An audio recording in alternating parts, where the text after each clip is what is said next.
इस संदर्भ में पहले दिनों की कथा की भी याद मैं आपको दिलाऊंगा, यद्यपि अब अत्यधिक नए श्रोता हैं। और वो ये है कि गोस्वामी जी ने श्री राम के वनगमन को समुद्र मंथन के रूप में भी देखा। और जैसे जब समुद्र का मंथन किया गया तो समुद्र के मंथन में भिन्न भिन्न प्रकार की वस्तुएं सामने आईं। समुद्र मंथन में यदि एक ओर अमृत था तो दूसरी ओर विष भी था।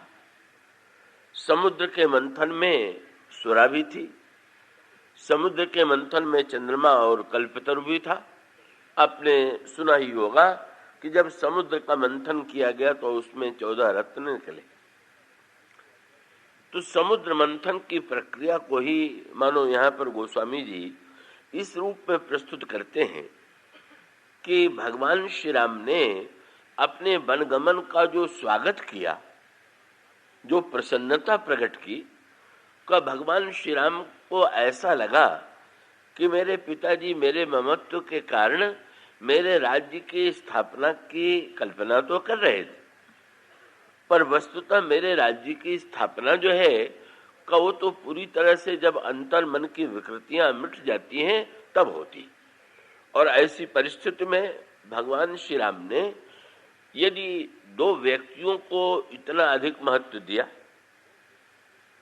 कैकेयी और मंथरा को अत्यधिक जब महत्व श्री राम देते हैं, और ये भगवान श्री राम के चरित्र का एक बड़े महत्व का पक्ष है। और उसका अभिप्राय ये है कि बहुमत और अल्पमत की जो धारणा है का वो बाध्यता तो हो सकती है समाज में व्यवस्था के संदर्भ में, लेकिन वस्तुतः बहुमत और अल्पमत के स्थान पर रामचरितमानस में एक नया सूत्र चुना गया। भाई, जनतंत्र की धारणा यह है कि बहुमत जिस पक्ष में हो को वो व्यक्ति शासन और सत्ता की संभाल करता है। तो ऐसी स्थिति में बहुमत और अल्पमत बहुत कभी कभी बड़े विचित्र रूप में सामने आते हैं। पर भगवान श्री राम की दृष्टि क्या थी का उसका अभिप्राय ये है कि यदि किसी नगर में दो व्यक्ति भी रोगी हैं तो सबसे अधिक ध्यान उन पर केंद्रित किया जाना चाहिए, क्योंकि दो व्यक्तियों के शरीर में बैठा हुआ रोग सारे समाज को रोगी बना सकता है।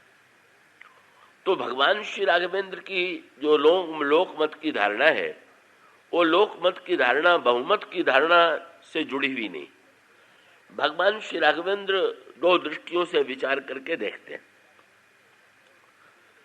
का बहुमत को तो भगवान श्री राघवेंद्र का स्नेह प्राप्त है ही, पर जब भगवान श्री राघवेंद्र देखते हैं कि दो व्यक्तियों के मन में या केवल एक ही व्यक्ति के मन में कोई विकृति है, तो फिर का भगवान श्री राम को ऐसा लगता है कि सचमुच अगर एक व्यक्ति भी समाज में अस्वस्थ है तो उस अस्वस्थता की चिकित्सा की जानी चाहिए और उस व्यक्ति पर सारा ध्यान केंद्रित किया जाना चाहिए।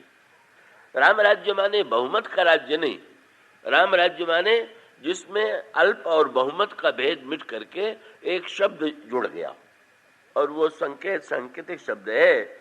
जब भगवान श्री राघवेंद्र लंका से लौट करके आते हैं और श्री भरत भगवान श्री राम का स्वागत करने के लिए चलते हैं, तो गोस्वामी जी ने एक वाक्य लिखा, आए भरत संग सब लोग। रामायण में ये इस बात को गोस्वामी जी बार बार महत्व देते हैं कि नहीं, वस्तुतः कल्याण सबका होना चाहिए, बहुमत का नहीं, और महत्व सबको प्राप्त होना चाहिए। किसी एक पक्ष मात्र को बहुमत के नाते ही महत्व प्राप्त नहीं होना चाहिए। तो मानो भगवान श्री राघवेंद्र इस दृष्टि से ये प्रसन्न होते हैं कि अगर भगवान श्री राघवेंद्र की धारणा क्या है, इसके पीछे अभिप्राय क्या है। साधारण व्यक्ति तो ये तर्क करता कि मंथरा एक विकृत हृदय की पात्र है और कैकेयी जी के मन में अपने पुत्र के प्रति पक्षपात का था, इसीलिए उन्होंने अन्याय और पक्षपात किया। पर भगवान श्री राघवेंद्र का अभिप्राय ये है कि इतने दिनों तक अयोध्या के वातावरण में रहने के बाद भी यदि मंथरा की बुद्धि में पूरी तरह परिवर्तन नहीं हुआ तो फिर ये सोच करके निश्चिंत हो जाने की आवश्यकता नहीं है कि कई एक व्यक्ति विकृत है तो उसके लिए क्या किया जा सकता है। और भगवान श्री राघवेंद्र का अभिप्राय ये था कि अगर इतने दिनों में भी कैकेयी अम्बा दोनों, भगवान श्री राम के दोनों सूत्र बड़े मात्र, उन्होंने कहा कि मंथरा के मन में जब ये इच्छा उत्पन्न हुई कि राज्य भरत को मिले और राम को न मिले, तो मेरे प्रति उसके मन में कहीं न कहीं तो भय ये रहा होगा कि मेरे राज्य होने पर उसकी हानि होगी। और उसका अभिप्राय है कि ऐसे भी व्यक्ति अभी अयोध्या में विद्यमान हैं जिनको मेरे प्रति संशय है, चाहे वो व्यक्ति एक ही। और साथ साथ भगवान श्री राम का अभिप्राय ये था कि मेरी इससे बढ़कर के पराजय क्या होगी कि मैं कैकेयी अम्बा को इतने दिनों में बदल नहीं पाया और मंथरा ने केवल कुछ घंटे बात करके उनको बदल दिया। तो ये तो क्या है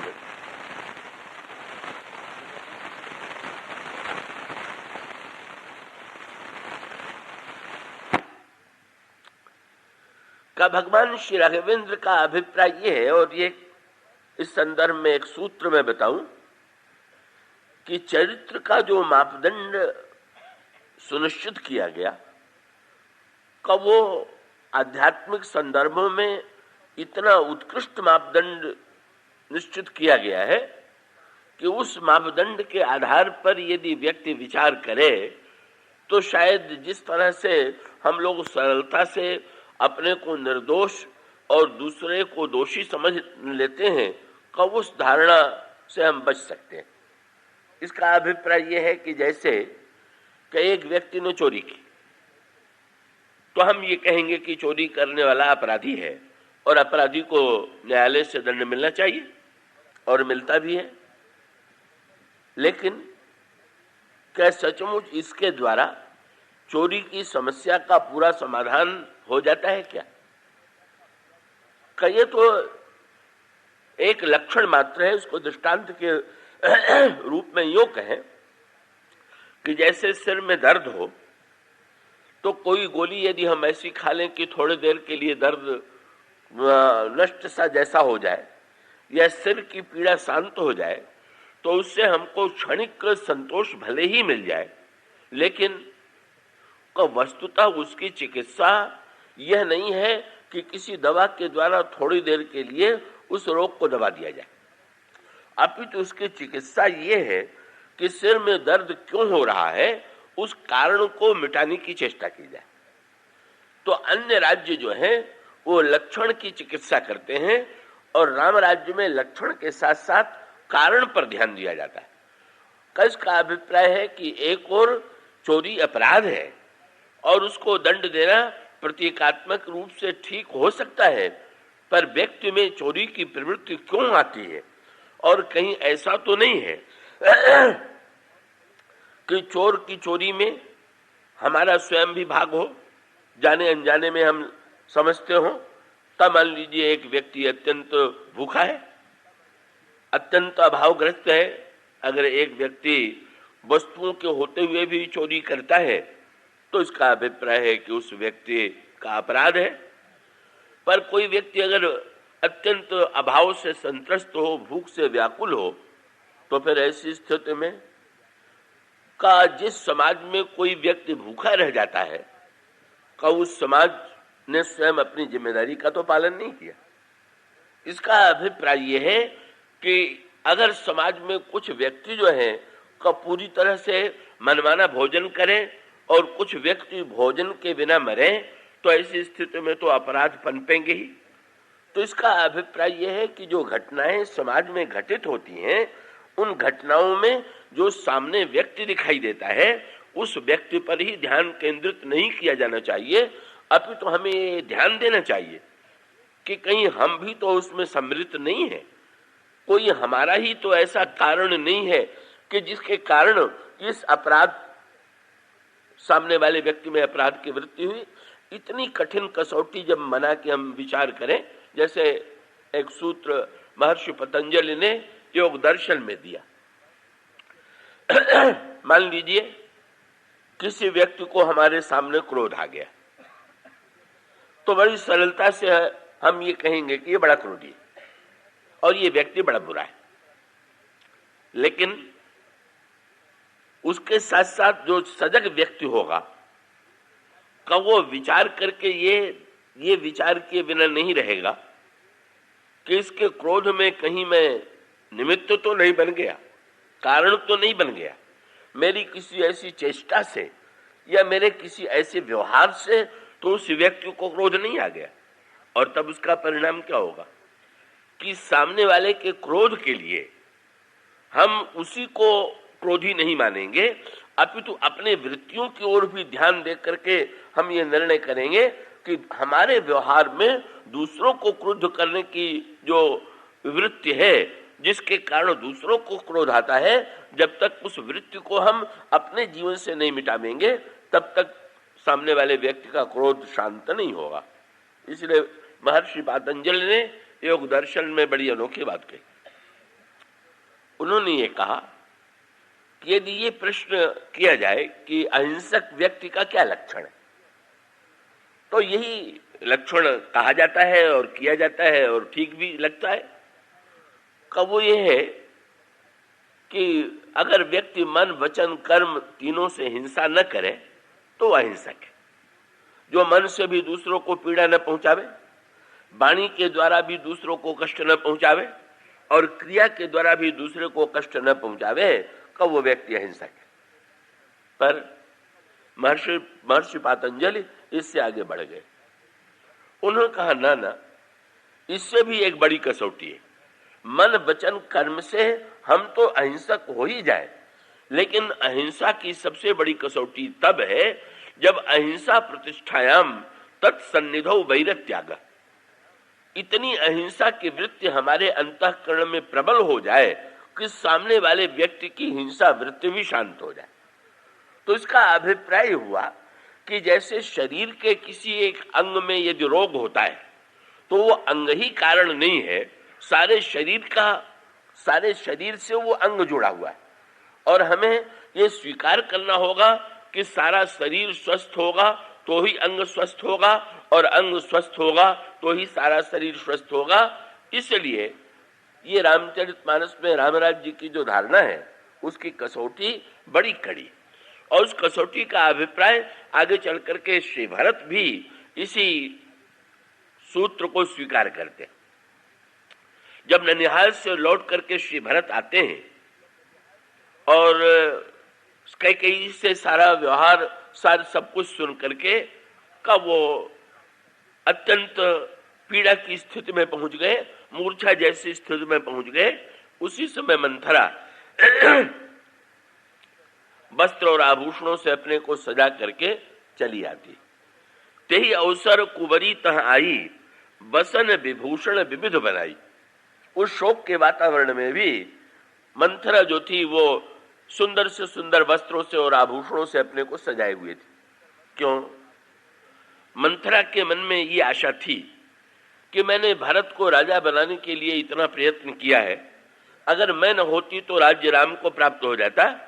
जब ननिहाल से लौट करके भरत आवेंगे और भरत को ये पता चलेगा कि ये जो राज्य उन्हें मिल रहा है वो मंथरा की कृपा से मिल रहा है, तो न जाने कितने प्रसन्न हो करके मुझे वो पुरस्कृत करेंगे, मुझे सम्मान देंगे। ये कल्पना मंथरा के मन में थी और इसीलिए वो अपने आप को सजा करके आ जाती है। श्री भरत के साथ शत्रुघ्न जी भी है।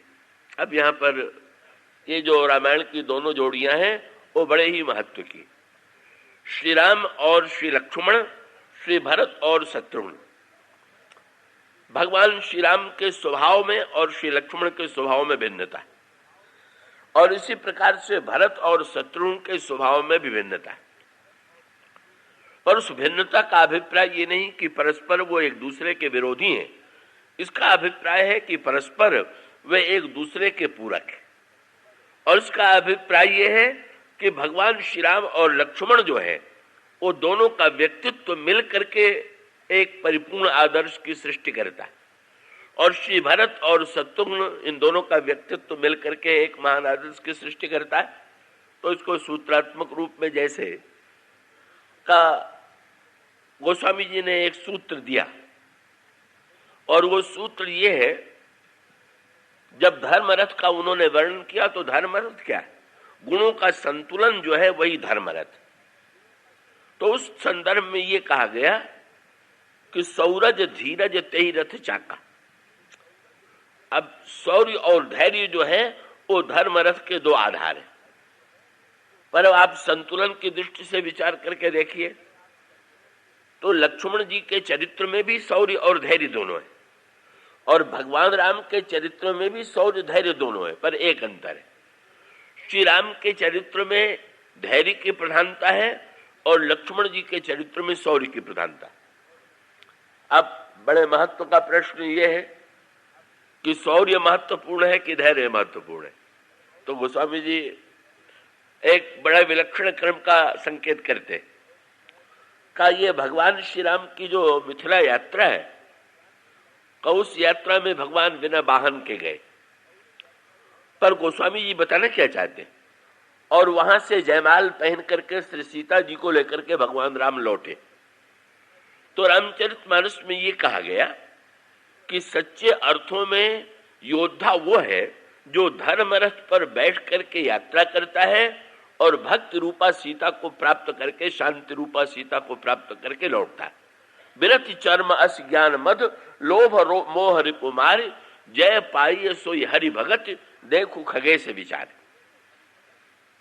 मानो गोस्वामी जी बताना क्या चाहते थे कि भाई लगता तो यही है कि श्री राम और लक्ष्मण जनकपुर बिना रथ के गए और अन्य लोग रथ पर बैठ करके आए, पर चरित्र का जो रथ चाहिए का वस्तुतः श्री राम और लक्ष्मण उसी धर्म रथ पर आरूढ़ होकर के मिथिला की यात्रा करते। और वो एक प्रसंग अलग हो जाएगा, पर अगर विचार करके देखें तो इस पूरी यात्रा में धर्म रथ में जिन गुणों का वर्णन किया गया है का भगवान राम और लक्ष्मण के व्यक्तित्व में वो सारे गुण आपको दिखाई देंगे। अब गोस्वामी जी सूत्र प्रस्तुत करते हैं, और वो सूत्र क्या है? श्री राम में धैर्य कितना कि जिस समय जनक के बंदी घोषणा करते हैं जो धनुष तोड़ेगा उसे सीता मिलेंगी, सारी सभा में एक भगदड़ मच गई। मानो गोस्वामी जी का व्यंग्य था, जो राजा जो आए थे उनमें शौर्य चाहे जितना रहा हो पर धीरता का लेश नहीं था। और जैसे रथ पर कोई बैठा हुआ हो और एक पहिया टूट के गिर पड़े तो वो गिरे बिना नहीं रहेगा, इसी प्रकार से अन्य राजा जब धनुष की दिशा में बढ़े तो लगता है कि उनमें शौर्य भरा हुआ था, पर शौर्य भरे हुए होने पर भी उनमें अधीरता थी, और इसी अधीरता के कारण ये राजा जो है का पराभूत होते हैं, परास्त होते हैं। तो श्री राम के धैर्य की पराकाष्ठा है कि उस भगदड़ में भगवान श्री राम कहीं भी भाग नहीं लेते हैं, वो शांत भाव से बैठे हुए उस दृश्य को देख रहे। लेकिन एक सीमा के बाद फिर धैर्य जो है वो जड़ता बन जाएगी। बड़े महत्व की बात। धैर्य अगर इतना धैर्य हो जाए कि व्यक्ति में कुछ करने की प्रेरणा ही न हो और वो केवल शांत भाव से घटनाओं को देखता ही रह जाए, तो फिर ऐसा धैर्य जो है धैर्यशाली व्यक्ति के लिए भले ही गुण, पर समाज के लिए तो बहुत बड़ा दोष है। इसका अभिप्राय है कि आप यदि धैर्यशाली हैं तो आप धैर्यशाली होने के नाते आप शांत हैं, पर अगर कहीं अन्याय हो रहा है, कहीं अत्याचार हो रहा है और आप में इतना धैर्य है कि आप शांत भाव से उसको सह रहे हैं, तो आपका धैर्य तो समाज के लिए बड़ा घातक है। तो अब जब भगवान राम एक सीमा तक तो धैर्य शोभा के रूप में, पर जब आवश्यकता हुई कि श्री राम धनुष तोड़े तो लक्ष्मण बोलने के लिए उठ करके खड़े हो गए। और लक्ष्मण बोलने के लिए उठ करके खड़े हो गए, इसका अभिप्राय। अब यहाँ पर शौर्य का लक्षण, माखे लखण कुटिल भई भौहें, रदपुट फरकत नैन सोहें। लक्ष्मण जी की होठ फड़कने लगे, आंखें लाल हो गई। और उसके पश्चात लक्ष्मण जब ओजस्वी भाषण देते हैं तो शौर्य ने धैर्य को प्रेरित किया और विश्वामित्र जी ने भगवान राम को आदेश दिया, उठो राम, बहुत धैर्य का परिचय दे चुके, पर अब तो इस समय शौर्य की आवश्यकता है, उठ करके इस धनुष को तोड़। और आप ठीक पावेंगे, भगवान श्री राघवेंद्र उठे और उठ करके उन्होंने धनुष तोड़ा। और बहुत मीठा वार्तालाप भगवान राम और लक्ष्मण में हुआ। भगवान राम ने जिस दिन धनुष तोड़ा था उस दिन लक्ष्मण से पूछ दिया था कि लक्ष्मण सूर्य निकल आया है कि नहीं, तो उन्होंने कहा एक सूर्य निकल आया है, दूसरा निकलने वाला है। ये जो सूर्य है वो तो निकल आया, पर आपकी भुजा का सूर्य जब निकलेगा तब तो धनुष टूटेगा। जब धनुष टूट गया तो प्रभु ने लक्ष्मण से पूछा, लक्ष्मण तुम्हारी भविष्यवाणी तो ठीक हुई, धनुष टूटने से तुम्हें प्रसन्नता तो है ना? तो लक्ष्मण जी ने उलाहना देते हुए कहा कि धनुष टूटा तो, पर बड़ा विलंब से टूटा। धनुष तोड़ने में आपने विलंब इतना क्यों किया? तो प्रभु ने लक्ष्मण जी से विनोद करते हुए कहा, लक्ष्मण भाई इसमें मेरी कोई भूल नहीं। क्यों? उन्होंने कहा, तुमने मेरी भुजा को सूर्य की उपमा दे दिया और तुम जानते हो कि सूर्य प्रातः काल से पहले सूर्य नहीं निकलता है, पहले पूर्व दिशा में लाली होती है तब सूर्य निकलता है। तो जब तक तुम्हारे क्रोध की लाली प्रकट न होती तब तक मेरे भुजा का सूर्य कहां से प्रकट होता? और इसका अभिप्राय है कि तुम प्रेरक बन करके जब तुम मुझे उत्साहित करते हो तो मानो लक्ष्मण का शौर्य जो है धैर्य के साथ संतुलन स्थापित करके धनुर्भंग का कार्य संपन्न होता है। और फिर दूसरा पक्ष, परशुराम जी आ गए। परशुराम जी में शौर्य की पराकाष्ठा है और लक्ष्मण जी शौर्य के मूर्तिमान पुंज है। अब लक्ष्मण जी का शौर्य जो है अपने स्थान पर बड़ा महत्व का है, लेकिन जब शौर्य का अतिरेक होने लगे, अब लक्ष्मण जी परशुराम पर व्यंग करते करते उस स्थिति में पहुंच गए कि जब जनकपुर के सारे स्त्री पुरुष कहने लगे, थर थर कांपहि पुर नर नारी, छोट कुमार खोट बड़बारी। छोटा भाई बड़ा खोटा है। और जनक जी से भी नहीं रह गया। जनक ने भी कहा कि मस्त करहु अनुचित भल नहीं, ये बालक अनुचित बोल रहा है, इसको रोकना चाहिए।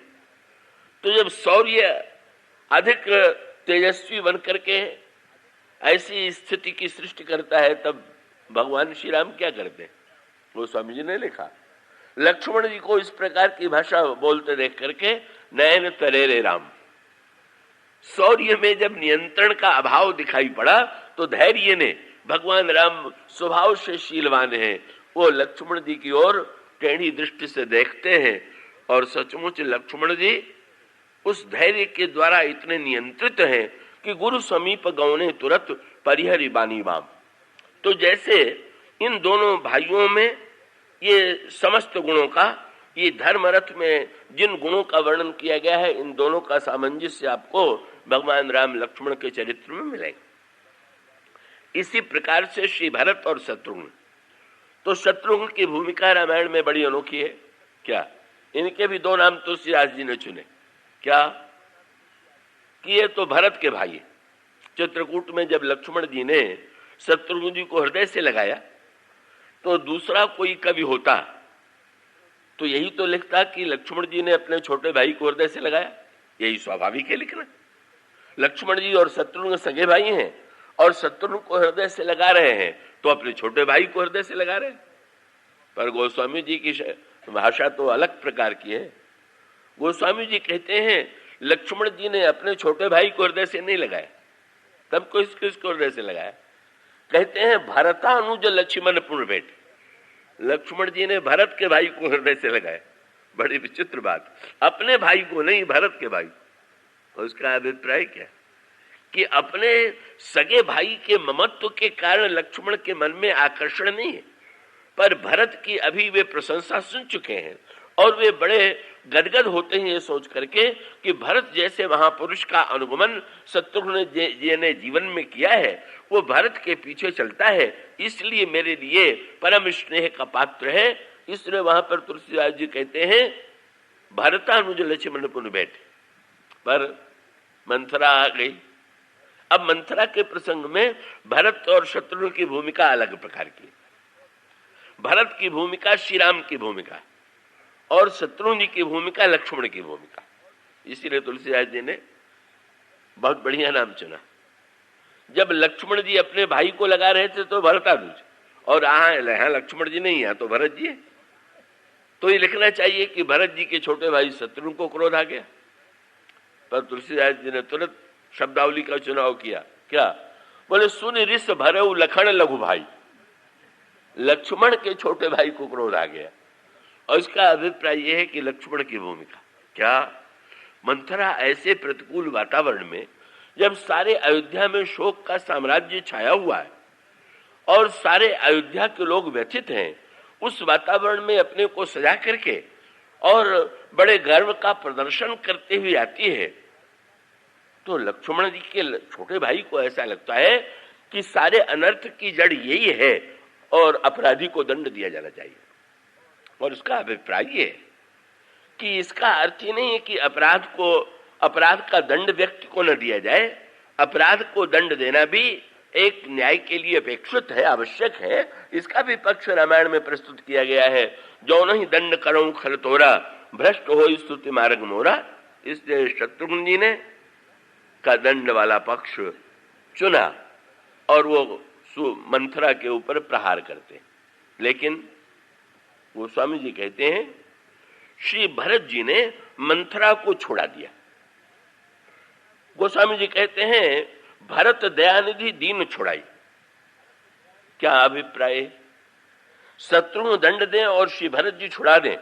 क्या श्री भरत को ये नहीं प्रतीत हो रहा है कि मंथरा ने कितना बड़ा अपराध किया है, कितने बड़े अमंगल की सृष्टि की है, और ऐसी परिस्थिति में मंथरा को यदि दंड दिया जा रहा है तो ये तो न्याय ही किया जा रहा है।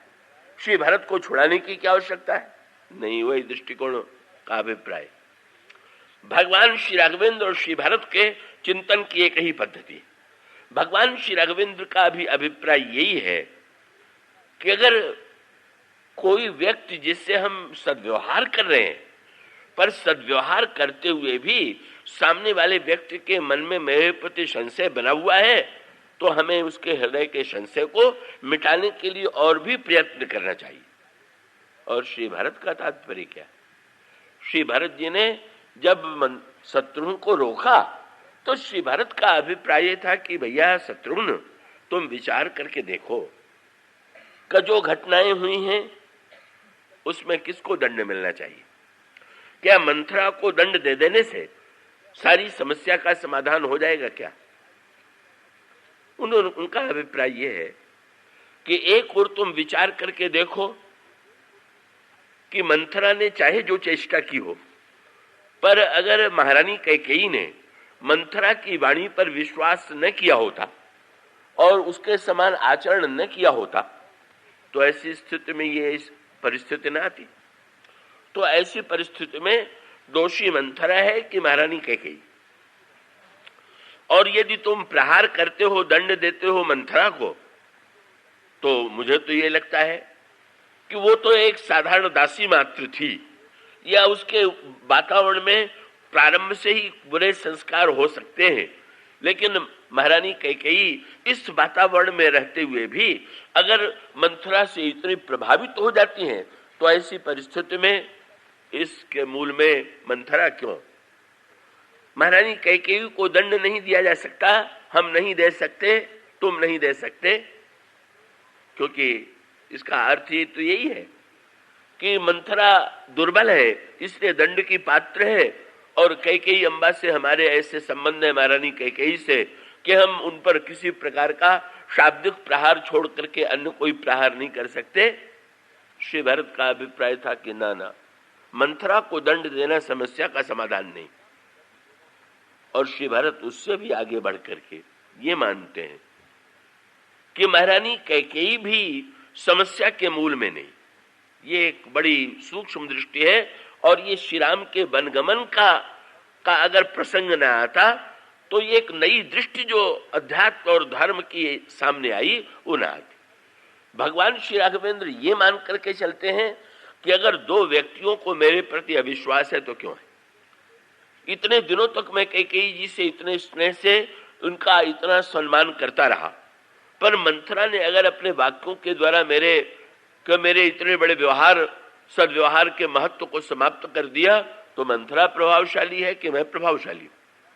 और श्री भरत का अभिप्राय यह है कि अगर महारानी कैकेयी ने जो अनर्थ किया तो इसलिए श्री भरत का तो एक ही वाक्य था कि इसके मूल में जो अनर्थ है उसमें मंथरा और कैकेयी तो होंगी ही, वो भले ही हों, पर मंथरा और कैकेयी की अपेक्षा भी मेरी भूमिका अधिक बड़ी।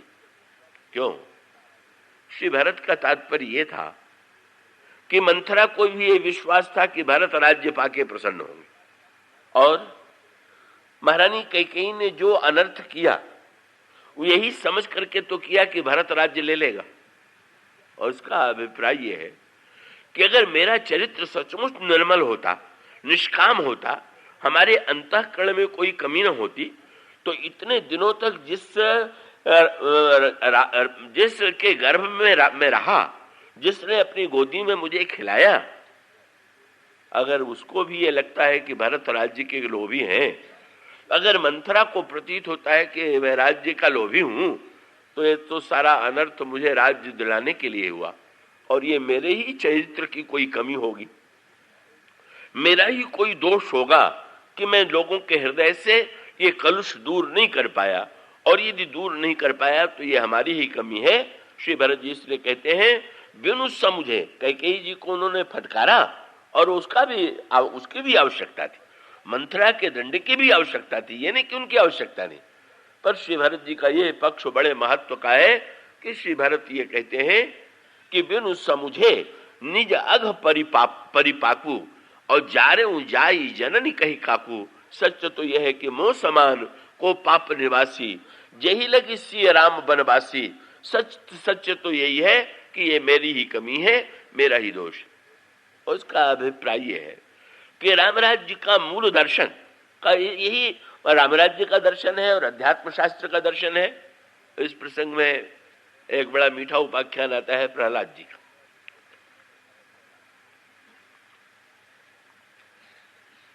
जब भगवान ने हिरण्यकश्यप का वध किया तो प्रहलाद से पूछा, प्रहलाद से कहा कि प्रहलाद तुम कुछ मांगो। प्रहलाद ने कहा कि नहीं, सवई वणिक, मैं व्यापारी थोड़ी हूं, मैं तो वणिक लोग जो होते हैं वो लेन देन की बात करते हैं, मैं भक्ति करता हूं, बदले में मैं थोड़ी कुछ चाहता हूं। पर भगवान ने सुनने के बाद भी प्रहलाद से कहा कि नहीं तुम मांगो। प्रहलाद ने फिर कहा कि प्रभु मैं नहीं मांगूंगा, मेरे मन में कोई इच्छा नहीं। भगवान ने जब तीसरी बार फिर कहा कि प्रहलाद मांगो, तो प्रहलाद ने बहुत ऊंची बात की। प्रहलाद ने कहा मैं मांगूंगा। आश्चर्य हुआ कि 2 बार तो कहते रहे नहीं नहीं मैं वणिक नहीं हूं, मैं नहीं चाहता, और तीसरी बार मांगने को तैयार हो गए। पर प्रहलाद ने कहा कि प्रभु मैं समझ गया, अगर मेरे मन में कहीं न कोई कामना न होती तो आप बार बार मुझसे मांगने के लिए कहते ही नहीं। मेरे कहने के बाद भी आप बार बार कहते जा रहे मांगो मांगो, तो मैं समझ गया कि मैं भले ही ऊपर से समझ रहा हूं कि मेरे मन में कामना नहीं, पर कहीं न कहीं गहराई में कामना है, तभी मुझसे आप कह रहे हैं। इसलिए मुझे अब मांगने में संकोच नहीं है, मैं अवश्य मांगूंगा। लेकिन मांगा उन्होंने बहुत बढ़िया। भगवान ने जब पूछा क्या मांगते हैं, मांगिए, मुझे बड़ी प्रसन्नता होगी। उन्होंने कहा प्रहलाद तुम्हारी कामना को देख करके मैंने मांगने के लिए नहीं कहा था, मुझे संतोष नहीं हो रहा था, इसलिए मैंने कहा था। प्रहलाद जी ने कहा नहीं प्रभु, मैं मानता हूं कि मेरे मन में मांगने की कामना छिपी हुई, और आप यदि प्रसन्न है तो ये वरदान दीजिए कि जो छिपी हुई कामना है ये भी नष्ट हो जाए और मांगने की कामना ही मेरे जीवन में न रह जाए। इतनी सूक्ष्म कसौटी भगवान श्री राघवेंद्र ने क्या किया, बड़े प्रसन्न हुए। वन दे दिया गया, तो भगवान श्री राम को ये लगा कि ना राम राज्य सचमुच जो बनेगा, जो मंथन की प्रक्रिया है वो प्रारंभ हो गई, और मंथन की प्रक्रिया के प्रारंभ में यदि विष आता है तो उस विष का भी स्वागत किया जाना चाहिए, क्योंकि वो तो समुद्र मंथन की एक स्वाभाविक प्रक्रिया। और इसलिए भगवान श्री राघवेंद्र ने जब व्याख्या की, बहुत बढ़िया बात आती है, और वो ये है कि ये जो सुख दुख की समस्या है हम सबके जीवन की सबसे बड़ी समस्या है।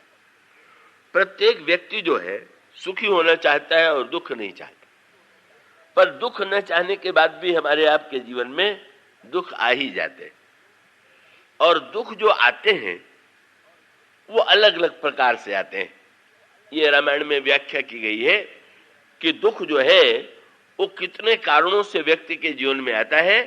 तो रामायण में उसकी व्याख्या करते हुए कहा, काल कर्म स्वभाव गुण घेरा। कुछ दुख काल के कारण आते हैं, कुछ दुख कर्म के कारण आते हैं, कुछ दुख गुण के कारण आते हैं, और कुछ गुण दुख जो है वो स्वभाव के कारण आते हैं। और इसका अभिप्राय क्या? अब इस समय जो गर्मी पड़ रही है, लू चल रही है, इसमें व्यक्ति का कोई हाथ नहीं, व्यक्ति के कर्म का कोई हाथ नहीं, ये तो प्रकृति का एक धर्म है। अब उस लू के थपेड़े से जो हमें दुख हो रहा है ये कालकृत दुख है। यह व्यक्ति बूढ़ा हो जाए ये कालकृत दुख है, मृत्यु आ जाए ये कालकृत दुख है। तो एक दुख हुआ है कि जिसका संबंध काल से, और दूसरा दुख हुआ है जिसका संबंध व्यक्ति के कर्म से। इसका अभिप्राय यह है कि कभी किसी व्यक्ति ने कोई अपराध किया और उसको न्यायालय में दंड मिला, तो हम यही तो कहेंगे कि अपने जैसा किया वैसा फल उसने भोगा। लेकिन कभी कभी ऐसा भी होता है कि व्यक्ति ने बुरा नहीं किया पर उसको बुरा फल मिल रहा है, तो फिर क्या करें? तब उसको शास्त्र ये कहते हैं कि जैसे फल, वृक्ष में फल अगर लगा हुआ है तो भी हम समझ लेते हैं कि ये वृक्ष का फल है, पर अगर वृक्ष न भी हो और फल दिखाई दे जाए तो भी बुद्धिमान व्यक्ति ये समझ लेता है कि वृक्ष न होता तो फल कहां से आता। तो अगर कोई दुख ऐसा जीवन में हमारे आपके आ जाए कि जिसका प्रत्यक्ष कारण इस जन्म में नहीं दिखाई दे रहा है, तो शास्त्र ये कहते हैं कि तब ये व्यक्ति के कर्म का फल होगा। इस जन्म का कर्म नहीं होगा तो किसी और जन्म के कर्म का फल होगा। और दूसरा दुख जो है कर्म के फल के रूप में जीवन में आता है, और तीसरा दुख जो है वो गुण के फल के रूप में आता है। हमारा आपका जो निर्माण हुआ है वो त्रिगुण से मिलकर के हुआ है।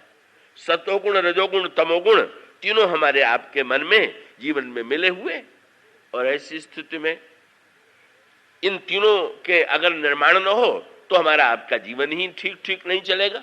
देखिए ना, सतोगुण की भी आवश्यकता है, रजोगुण की भी आवश्यकता है, तमोगुण की भी आवश्यकता है।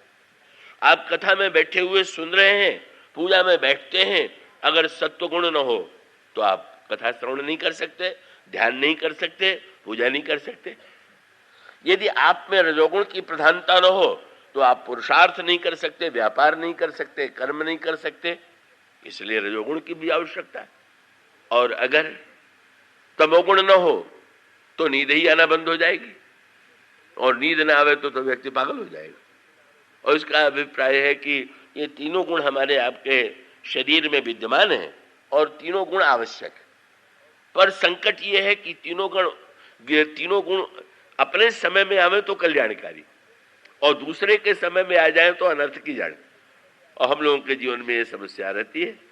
अब कथा में आए हुए हैं अगर आप, और नींद आ रही है, अब सतोगुण के समय तमोगुण का प्रवेश हो गया तो आप गए कथा से, और पलंग पर लेट करके आप ध्यान की बात सोचने लगे का उस समय तो निद्रा और तमोगुण के आवाहन के द्वारा तो आपकी नींद गई। आप पूजन में बैठे हैं तो रजोगुण की आवश्यकता नहीं, पर आप दुकान में बैठे हैं, आप व्यापार करने चले, आप कारखाने में काम करने चले, और उस समय आप सात्विक भावनाओं में, विचारों में डूब जाए, और सामने जो क्रिया हो रही है उस पर आपकी दृष्टि न हो तो कर्म बिल्कुल ठीक नहीं होगा।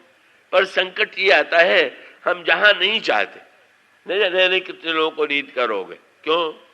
दिन में भी व्यापार करते हैं और रात को पलंग पर लेटे लेटे भी कल कारखाने का निर्माण करते रहते हैं, व्यापार करते रहते हैं। सात्विक ध्यान तो करने वाले बहुत कम हैं। ये जितने अनिद्रा के रोगी हैं वो बहुधा वही हैं जो लेटे लेटे भी दिन भर का व्यवहार और विस्तार करते चलते रहते हैं। तो भाई ये भी एक दुख का कारण है। पर एक बहुत बढ़िया बात कही गई, क्या? चौथा दुख जो है वो स्वभावकृत दुख है। और उसका अर्थ ये है कि ये अलग अलग विचार करके देखें तो काल के दुख को कैसे कम करें, कर्म के दुख को कैसे कम करें, गुण के दुख को कैसे कम करें, ये सब सीखने की बात। इसका अभिप्राय आप करते भी हैं। इस समय गर्मी की ऋतु है, आपके पास यदि उपाय है तो आप छाता खरीद लेते हैं। धूप में आप सीधे जाएंगे तो धूप बहुत तेज लगेगी, छाता आपने लगा लिया तो कम से कम थोड़े ताप से आपकी रक्षा हो गई। उससे भी यदि आपके साधन है तो आप छाया में बैठ जाते हैं। आपके पास साधन है तो आप कोई शीतलता के लिए कोई खस की टट्टी लगा लेते हैं, वातानुकूलित यंत्र लगा लेते हैं। इसका अभिप्राय यह है कि जब काल की प्रतिकूलता आवे तो हम विविध उपायों के द्वारा इसका अभिप्राय कि जैसे गर्मी में ये संतोष करते हैं कि भाई गर्मी के ऋतु में तो गर्मी होगी ही, इसी प्रकार से हम थोड़ा सहन करें, थोड़ा संतोष करें, या उस समय अपने मन को किसी ठंडी वृत्ति से जोड़ने की चेष्टा करें तो काल का दुख कम हो जाएगा। कर्म का दुख जो है वो भोगते समय थोड़ी सावधानी से। इसका अभिप्राय है कि जैसे जेल का एक कैदी 10 बरस की सजा दी गई कैदी को, और वो जेल में जाकर के सिर टकराने लगे सीखचे से कि हाय हाय मुझे तो 10 बरस जेल में रहना पड़ेगा, तो रहना तो पड़ेगा, सिर अलग फूटेगा। पर अगर 10 बरस में एक दिन व्यतीत हो जाने के बाद वो ये गणना करे कि चलो एक दिन कम हुआ, तो एक दिन कम होने से एक प्रकार से दुख का बोझ हल्का हो। इसी प्रकार से कर्म से जब दुख भोगना पड़े तो हम सिर न टकरावें, अपितु ये सोचे कि चलो आज मैंने इतना कष्ट भोग लिया, रोग भोग लिया, तो कष्ट की मात्रा, जो रोग की मात्रा थी उससे अब कैद की जो दंड की मात्रा थी वो घट गई। और उसका अभिप्राय है कि कर्म का दुख जो है का उसको व्यक्ति को चाहिए कि वो भोग करके और ये मान करके कि ये हमारे को न काहू दुख सुख कर दाता, निजकृत कर्म भोग संभ्राता, ऐसा मान करके हमारा कर्तव्य है कि हम ये सोच करके संतुष्ट हो जाएं कि नहीं नहीं, जितना हमने कष्ट पा लिया उतने ही हमारे पाप नष्ट हो गए, उतने ही हमारे कर्मों का परिणाम मिट गया, अब भविष्य में हमें श्रेष्ठ कर्मों का परिणाम प्राप्त होगा। इस तरह से व्यक्ति चाहे तो कर्म के दुख को हल्का कर सकता है। पर ये चौथा दुख है, ये तो शुद्ध मनुष्य का बनाया हुआ दुख। ये दुख कौन सा है? बोले स्वभाव के दुख। कई लोग दुख बनाने की कला में इतने निपुण होते हैं, दुख का कारखाने उनका चलता रहता है, जब देखिए तब दुख ही बना रहे हैं। ये काहे का दुख है? आपने देखा एक ही घटना दो व्यक्तियों के सामने होती है, एक व्यक्ति जो है वो महादुखी है और दूसरा व्यक्ति उसी घटना में शांत है। क्यों? बोले ये दुख स्वभाव का दुख है। स्वभाव का दुख जो है कहिए तो स्वभाव का दुख व्यक्ति का अपना बनाया हुआ दुख है, और इसका अभिप्राय कि भाई काल कर्म गुण उस पर उतना बस हमारा नहीं है, पर जो स्वभाव का दुख है उसको तो कम से कम ठीक कम करने की चेष्टा करें। अब हमारे, मैं जब वृंदावन में रहता था, पंडित सुंदरलाल जी एक बड़े विद्वान थे, वो दुख निर्माण की कला में बड़े निपुण थे। कब भोजन यदि रसोइये ने बुरा बना दिया तो बड़े रुष्ट होते थे, दुखी होते थे, और दुखी ही नहीं होते थे, दुख बांटते भी थे। जो मिलता था उनका सिर चढ़ा हुआ है तो पूछ ही देता था, पंडित जी क्या हुआ? तब उस रसोइयों को 10 गाली देते थे कि ऐसा नालायक है, सत्यानाश कर दिया।